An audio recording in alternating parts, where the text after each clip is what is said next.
afternoon. I hope everyone is safe and healthy. My name is Mike McGeehan. I serve as the Executive Director for Blue Prism's U.S. Public Sector Organization. I'd like to thank ICIT for hosting their spring briefing, and I'm glad to be here. The digital revolution is here. Its impact can be seen in every industry and government around the globe. With the advent of robotic process automation, today humans and digital workers are working side by side. But to remain competitive globally, industry-leading public and private organizations will need more than RPA to maintain speed, agility, efficiency, and accuracy. That is the new normal in the digital world. Organizations will need RPA coupled with artificial intelligence, what industry is calling intelligent automation, that seamlessly connects people, legacy systems, sensors, and emerging technologies across the enterprise. Advances in robotics, artificial intelligence, and machine learning are ushering in a new era of automation that organizations can use to identify and minimize daily mundane duties, streamline business operations and spending, and enable personnel to perform mission-critical tasks. RPA securely enables end-to-end automation of highly repetitive processes to more accurately manipulate data, improve effectiveness, and facilitate faster and more accurate analyses. As a pioneer, innovator, and market leader in RPA, Blue Prism delivers the world's most successful digital workforce. Blue Prism's intelligent digital workers provide organizations with a new operational capacity and intelligent skills to automate mission-critical processes while meeting the requirements of the most demanding IT environments. Our keynote today is entitled Looking Forward, Building a Trusted ICT Supply Chain. The Solarium Commission Whitepaper talk on supply chain security specifies 5 key and 8 supporting recommendations to build trusted supply chains for critical ICT technologies, including guidance to conduct a private-public collaborative process to identify goods and materials critical to the continual function of the economy, society, and government. One of the key recommendations is focused on identifying key technologies. We at Blue Prism believe that in order to build a successful workforce in the 21st century, public and private organizations must have a unified workforce, which includes human and digital workers working side by side, changing the future of work. For our government, it's imperative to leverage emerging technologies to remain economically competitive and ensure our national security. I'd like to introduce our keynote speaker, Robert Morgus. Robert's a senior director for the U.S. Cyberspace Solarium Commission, where he directs research and analysis for Task Force 2. At the commission, Morgus had led the development of the ecosystem pillar of the commission's final report, as well as the pandemic white paper and the supply chain white paper. Previously, Rob helped build New America's Cybersecurity Initiative, where he headed the organization's international cyber policy work. While at New America, his research is focused on mechanisms to counter the spread of offensive cyber capability, cybersecurity, and international governance. In the past, he has authored reports on international cybersecurity norms, internet governance, cybersecurity insurance, amongst others. Rob has spoken about cybersecurity at a number of international forums, and his research has been published and recognized by the New York Times and numerous other national and international media outlets. Rob serves as a member of the Research Advisory Network for the Global Commission on Internet Governance, as well as the Global Forum on Cyber Expertise, and has served as an expert advisor for the World Economic Forum. It's my pleasure. Please welcome Rob Morgus, and we look forward to your remarks, Rob.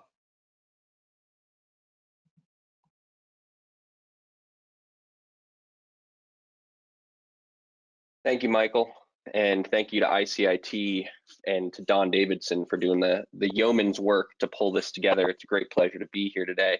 And thank you, Michael, for that introduction. I'm going to talk today a little bit about building a trusted ICT supply chain. But before I do that, I want to run through A, what the commission is, just as a background, and B, why it's so important to have trusted ICT supply chains from a national security perspective.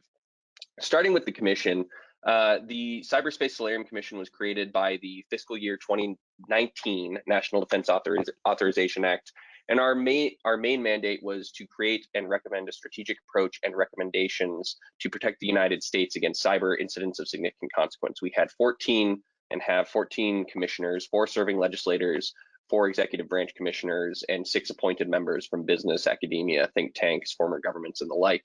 The focus of our new strategic approach was what we called layered cyber deterrence. We issued our final report on the 11th of March 2020. It contained that strategy of layered cyber deterrence and over 80 recommendations for policymakers to implement our vision of layered cyber deterrence. Since the launch of that report in March of last year, we created several white papers that followed on, including a pandemic white paper that looked at lessons that were learned from the pandemic for cybersecurity, a workforce white paper authored by my fantastic colleague Laura Bate, and then finally a supply chain white paper which launched in October of last year. When we think about supply chains and information communication technologies, it's important to understand why we care about that from a national security perspective. We hear a lot about how the United States derives its national power from its military, and that's certainly true. And ICT supply chains play a role in preserving the ability of the United States to employ that military power. But it's also we derive a great deal of our strength from our economic reach and our influence, and ICT is increasingly a massive part of that. But in the last decade, the American economic hegemony has atrophied as China emerged as a bona fide competitor, especially in critical technologies like information communication technologies, particularly around telecommunications equipment. We've seen that with 5G, which, as we note there, is probably the most stark depiction of this trend. And the promise of 5G to revolutionize the way that the world connects, the way that we deploy our militaries, the way we communicate, it means that the country that holds the keys to those networks holds the keys to the next 20 years of innovation, potentially economic growth and prosperity. And the leader on ICT around the world holds tremendous influence over governments, economies, and ultimately the internet and emerging markets, which is a great sort of area of strategic competition for the United States and some of our rivals. So what does that mean? Well, in the context of information and communication technologies, I would say that, and we say this in our report, the United States has a China problem. If you look at the share of the telecommunications equipment market, Huawei obviously with 28% there, ZTE with 10%, so you've got about 38% market share and climbing for Chinese companies. Over the past few decades, China has mobilized state-owned and state-influenced companies to grab dominant positions in these markets. Some of this is through fair trade practices like heavy investment in research and development, like strong engagement in international standards forums, but some of it's also through more nefarious avenues like intellectual property theft, whether sort of in person or facilitated by cyber operations. Certain deceptive trade practices, certain parts of the Belt and Road Initiative, which we would sort of look at and say, is that really free trade? Is that really fair trade? Yet in technology supply chains in the US, and we're sort of exacerbating this problem, we're highly reliant on China and countries within the Chinese sphere of influence for raw materials, for example, rare earths in China, for high-tech manufacturing, for example, semiconductor fabrication, where a lot of that is in Taiwan, and for even some of the lower tech manufacturing that goes into building information communication technologies, thinking about things like packaging and assembly and testing, which take place largely in China. This reliance on China and others in its sphere poses strategic risks to the United States and our partner countries. It threatens to undermine the trustworthiness of our communications infrastructure, meaning, there are concerns, and we heard about this a lot in the context of Huawei, that intelligence operations within China, because they have easy access to Chinese manufacturing facilities, could potentially insert backdoors. And we've seen with SolarWinds, and then again with the Microsoft exchange issues, that supply chain compromise and backdoors in supply chains can potentially seriously undermine the trustworthiness of given communications technology. Second major risk pertains to the availability of critical technologies and components. So when we look at that, we're talking about the ability of the United States and our companies to procure the critical technologies or the components that we need. It's easy to say that in daylight and in sort of peacetime, it's, the Pacific Ocean is an easy trade route. It's easy for us to grab or to get what we need, but God forbid there is heightened tension between us and China in the Pacific, or, a natural disaster, or I don't know, a pandemic.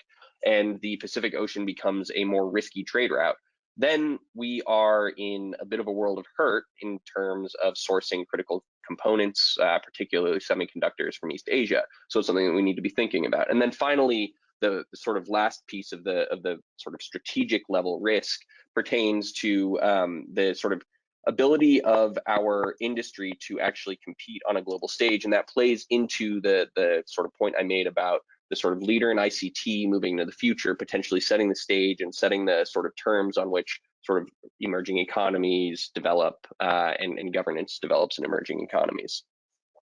So this all begs the question, given that we're sort of in a bit of a difficult situation right now when it comes to ICT and ICT innovation, what happened to US ICT innovation? Frankly, as recently as 2000, the United States was home to one of the world's, in fact, the world's largest supplier of telecommunications equipment in Lucent Technologies.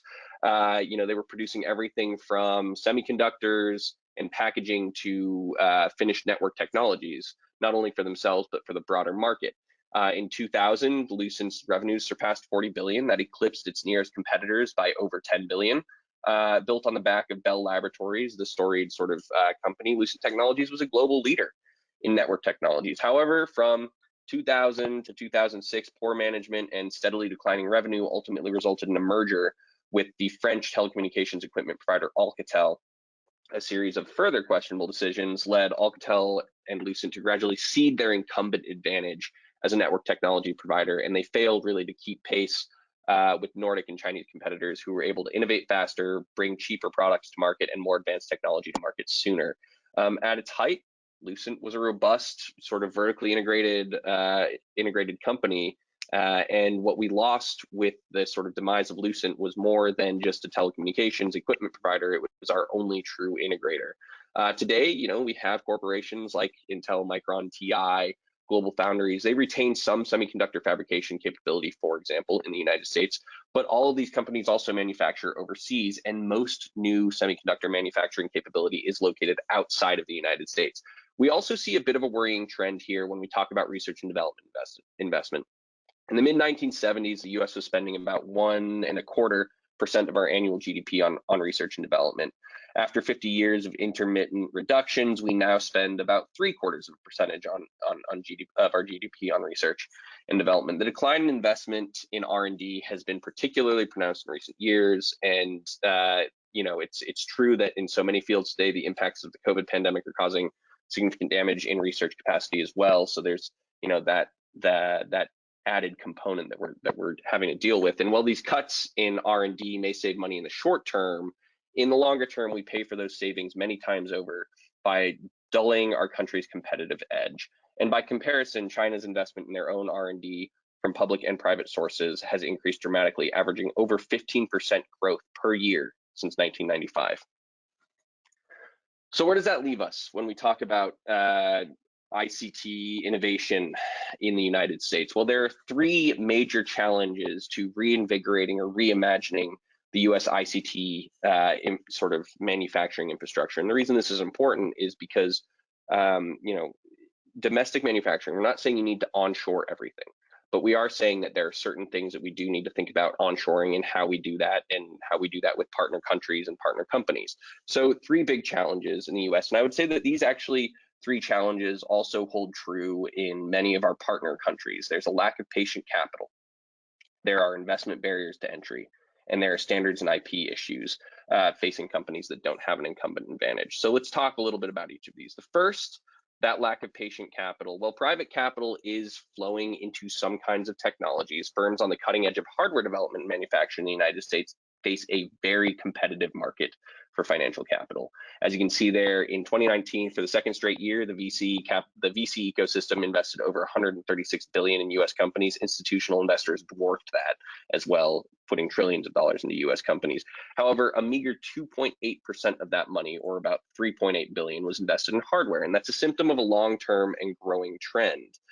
Today, the financial capital market for high-tech investment in the United States reflects a condition whereby biotech or software offer short-term profitability, higher profit margins, and an overall greater return on investment. That means private capital, patient capital for longer ROI projects like building up hardware manufacturing. Just doesn't really exist. Second major thing, and it's related to the first, is that there are investment barriers to entry. As you can see on the slide, semiconductor fabrication plants cost upwards of $20 billion to build. $20 billion to build a single fabrication plant. That's a massive upfront capital expenditure. And while U.S. companies enjoy a share of the overall market for a large share of the overall market for semiconductors, the share of global semiconductor fabrication that takes place in the United States is just 12%. So while U.S. companies produce, I believe, a majority of semiconductors, most of that production is taking place outside of the United States. And that's because it's frankly cheaper to build and it's cheaper to run these fabrication plants elsewhere. And then the final big piece is standards and intellectual property. Standard essential patents are a huge advantage for incumbent firms who can basically say, we are building that. They can engage in standard forums legitimately and say, we are building ours this way. This should be the standard. They have a natural sort of leg up on competition when that happens. As of 2 years ago now, I guess it's 2021, Chinese companies held upwards of 34% of standard essential patents for 5G. That's a rather large portion of that. So what does the U.S. Cyberspace Solarium Commission propose we do about it? Well, we were asked by Congress to come up with a strategy to help the United States not only rebuild U.S. ICT superiority, but create a more trusted supply chain for information and communication technologies. A lot of the pillars of this strategy could be transposed onto just about any other part of technology. We focused specifically on ICT because that was our mandate, but you could do this for industrial control systems, which some would argue are part of ICT, but other energy equipment like generators.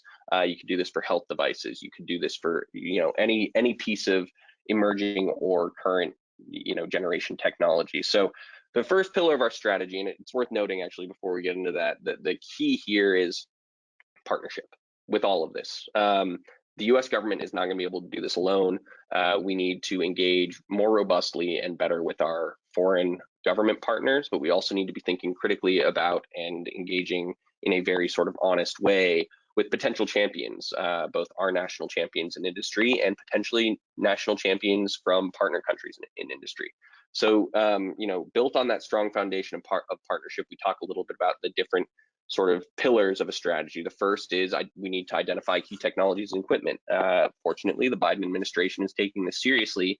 They issued an executive order in late February, and among other things, it focuses on, it's focusing on supply chain security, and it has, I believe, 4 different sort of buckets of technology or goods that they're concerned about. One of those is information and communication technology. So they are starting this sort of review of critical technologies, both for in the private sector and for the public sector. The second big step is once we understand the problem that's facing us, we need to ensure minimum viable manufacturing capacity through both strategic investment and the creation of what we call economic clusters in the report. The reason this is important is because of the availability issue, right?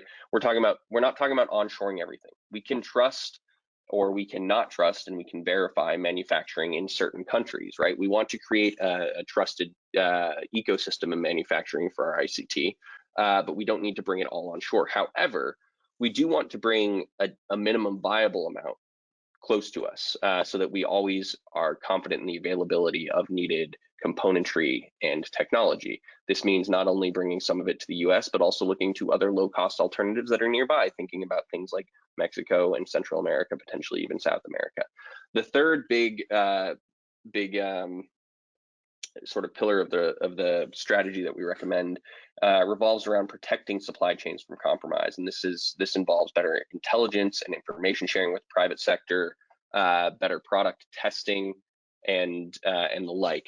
The fourth pillar involves stimulating a domestic market. The basic premise here is that if we are going to try to spin up or develop industry, whether in the United States or with partners, we need to ensure that the domestic market is ready to meet the demand, or create the demand to meet the supply, rather.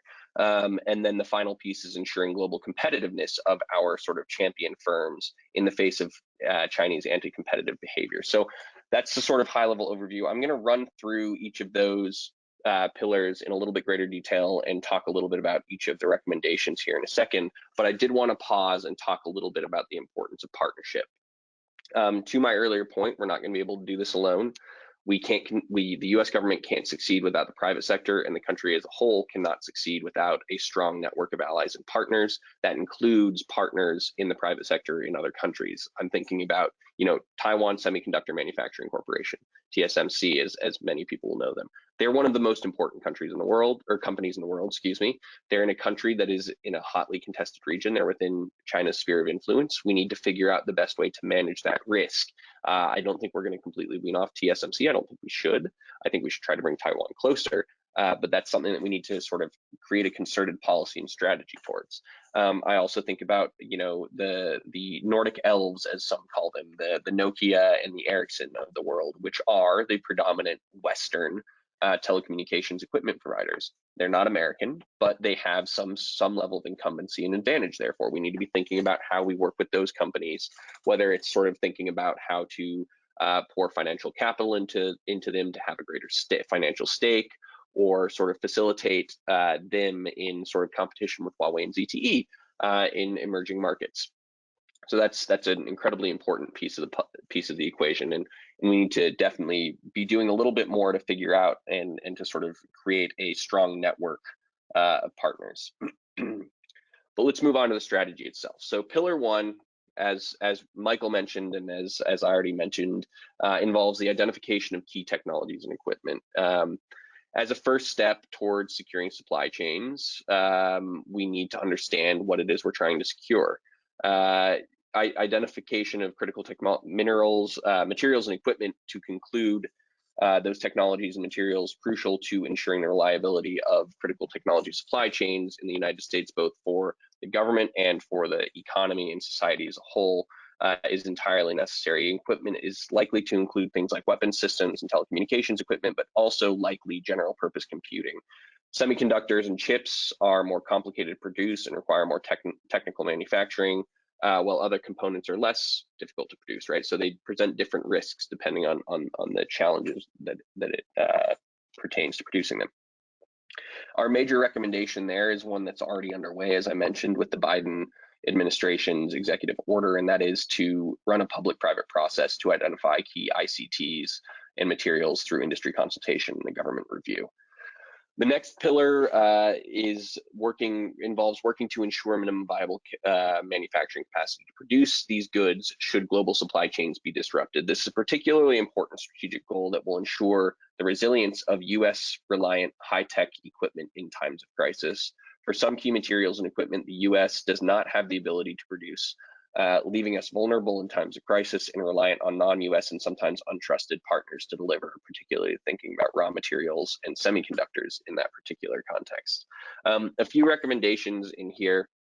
One is for the identification and the funding for the creation of critical technology economic clusters. This is very much like what we're seeing happen around the TSMC semiconductor plant that's being built in Arizona, where you have different pieces of the supply chain, different companies that are different pieces of the supply chain for different pieces of equipment, sort of all beginning to co-locate and coalesce around an anchor institution that helps. So, we don't have a vertically integrated company then that creates everything from soup to nuts, but we do have everything co-located, and that creates similar economies of scale to what Huawei, for example, achieves and enjoys as a vertically integrated company. We also need to get back on the research and development investment train. That's that one's pretty straightforward.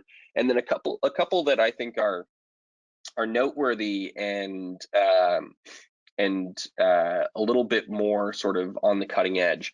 One, and this is frankly a copy of what Japan has done in some of their COVID stimulus. We need to develop programs and provide incentives for American and partner companies to move some of their critical manufacturing out of China.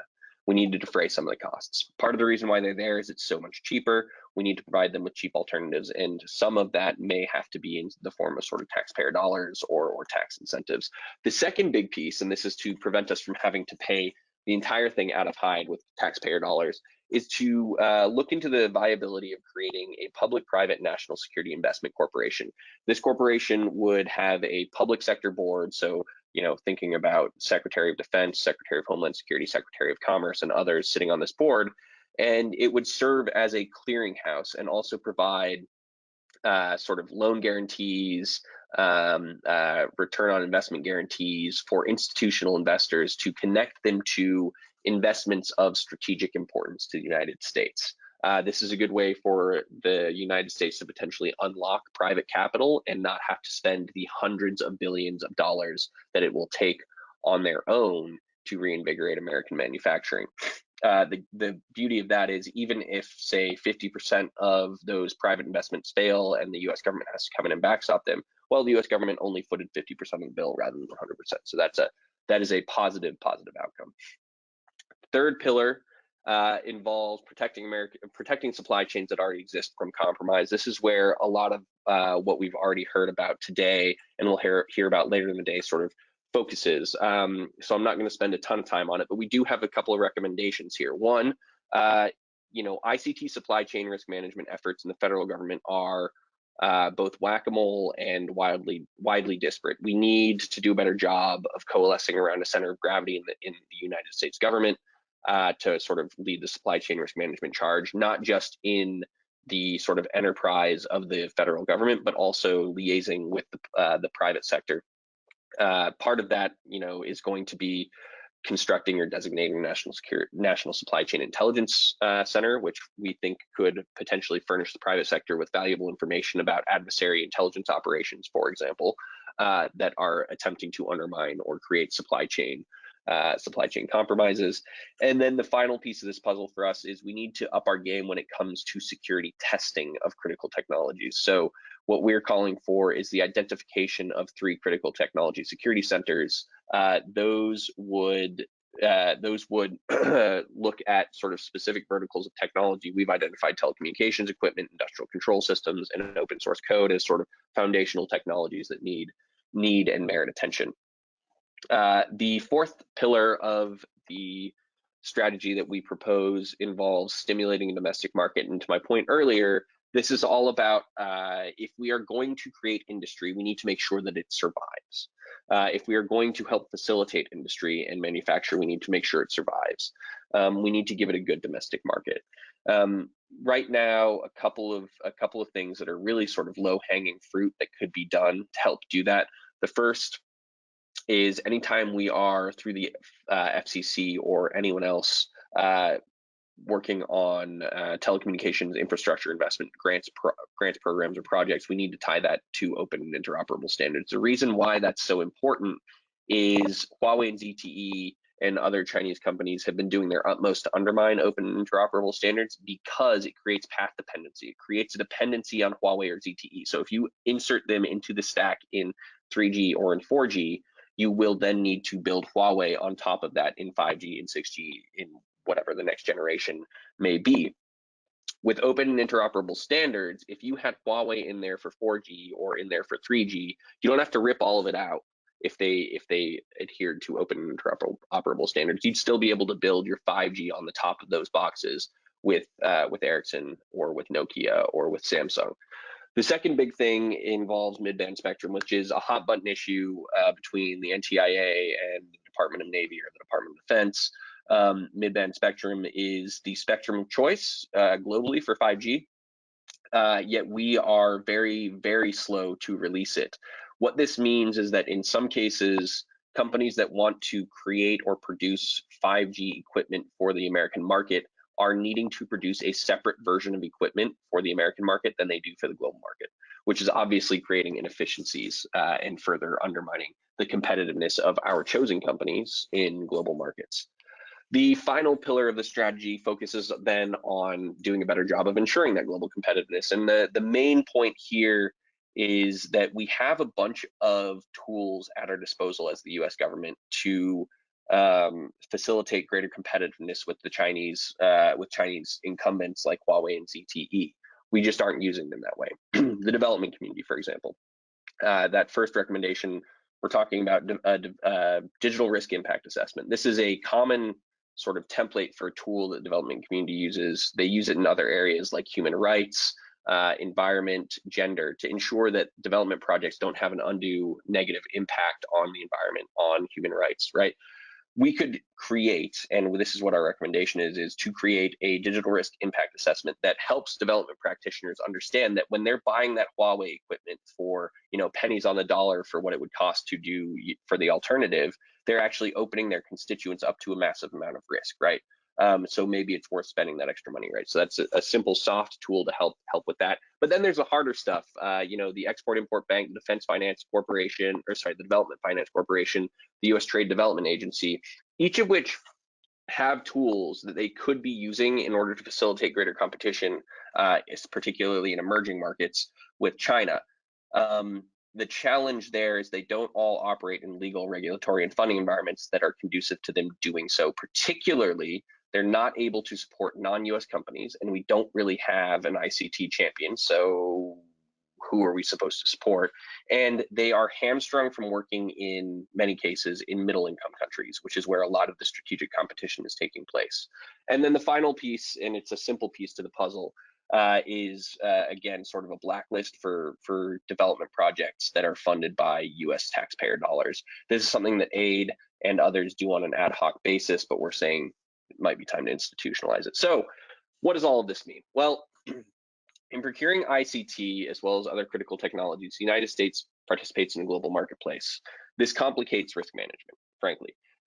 It opens us up to new risks. It opens us up to the trustworthiness, the availability, and the economic risk, the competitiveness risk that I talked about at the beginning. It also is the reality, and it means that we need to figure out a way to work within that international system. Part of that is definitely learning how and creating better mechanisms to sort of compete with Chinese firms that have government backing. This is, it's a dirty word sometimes in Washington, but it's time for us to think about an industrial policy that will allow us to do so, given that we don't have sort of isolated markets anymore. And the ability of Chinese manufacturers to undercut competitors, including American and partner country companies, has led to a growing web of Chinese technologies and critical systems, not only in the United States, but in our partner and in emerging markets. The challenge facing the United States, therefore, is multifaceted. It's equal parts economics and security. And without this industrial-based strategy or industrial policy, America risks falling behind competitively and leaving its citizens at serious risk. So I'll wrap there, and I will hand it back over to Michael to wrap us up, bring us home. Yeah, thanks, Rob. Really insightful information, and thanks for all the great feedback. So before we wrap, just a quick question for the folks in the audience. Rob, where can they find the Commission white paper for the folks who want to dig into this a little bit more? That is a great question. So the white paper is available at www.solarium.gov. We have our final report from March of last year on there. We have all 3 of the white papers I mentioned, and we also have a transition book, which we submitted to the Biden administration, published on that website. And in the last 20 seconds, what else can the audience look for kind of beyond this white paper? What else is kind of coming down the pipe in the next 6 to 12 to 18 months that you'd want to make them aware of? So the big thing for the Commission moving forward, and our mandate actually runs out in December of this year, so we've only got those sort of 6 to 8 months left for the Commission, is implementation. So we have put our ideas out there, and now it's our job to work with Congress and the executive branch to make sure that the reports in our white papers don't just become a doorstop, and they actually, create action and catalyze action and move the ball forward in the country. Great. Well, I'd like to thank you again, Rob, for your remarks, and I'd like to thank ICIT for hosting, and we appreciate everyone attending. Thank you very much, and enjoy your day. Stay safe and stay healthy.